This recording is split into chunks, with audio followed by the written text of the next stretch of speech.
Hello, this is Brian Kaczynski from Second Sound with the second in a series of 3 tutorial videos on the DACO160 Evaluation Kit. To recap, Part 1 covered using the EVK as a standalone synth. This video will go over all of the features of the EVK when used as an audio-to-MIDI converter. Part 3 will cover audio-to-CV. I'm using an Ibanez GSR 205 5-string bass with active pickups, and I have it plugged directly into the EVK audio input, but this time the dry signal is routed 100% to the output, as you can hear.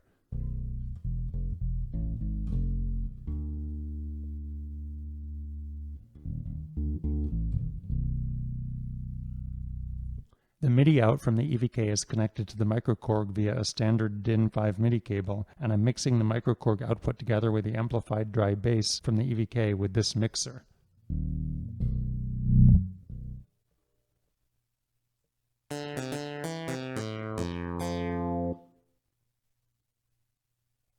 Our first priority is to get the preamp gain and gate threshold set optimally. We start by adjusting the preamp gain while plucking open strings to find the sweet spot where the level meter is all green but no red LEDs.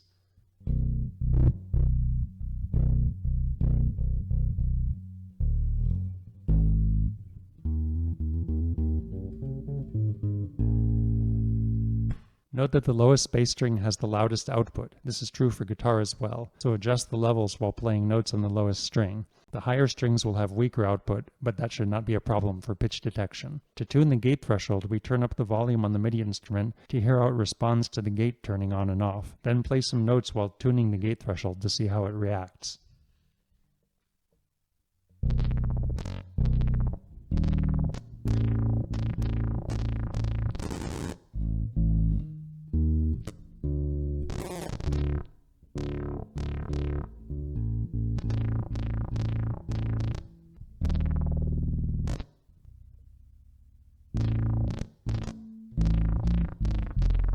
Notice that if the gate threshold is too low, the microKORG picks up random noises from the bass, so we want to set it just high enough to reject those noises. For MIDI, it is also important to match the pitch bend mode to the patch programmed on the synth. Setting the MIDI bend mode switch to the right gives pitch bends over a ±2 semitone range.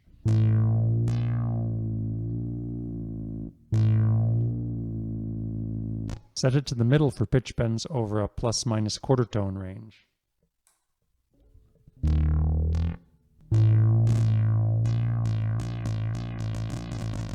And set it to the left to disable pitch bends altogether.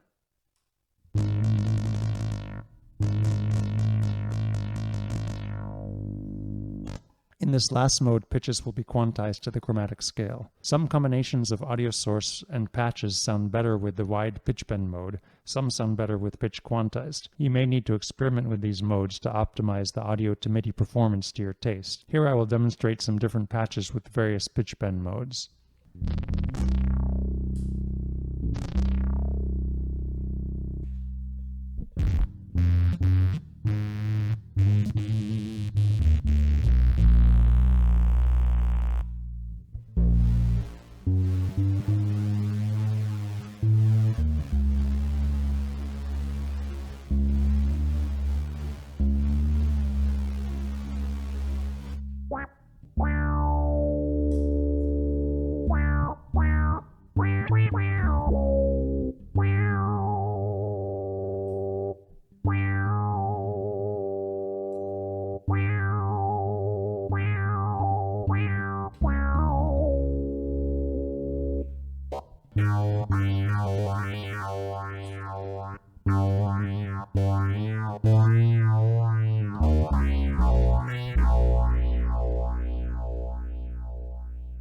Note that the harm knob shifts the synth pitch over a 4-octave range on the MIDI output just as it did on the synth out.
And the momentary sustain switch affects the MIDI output as well.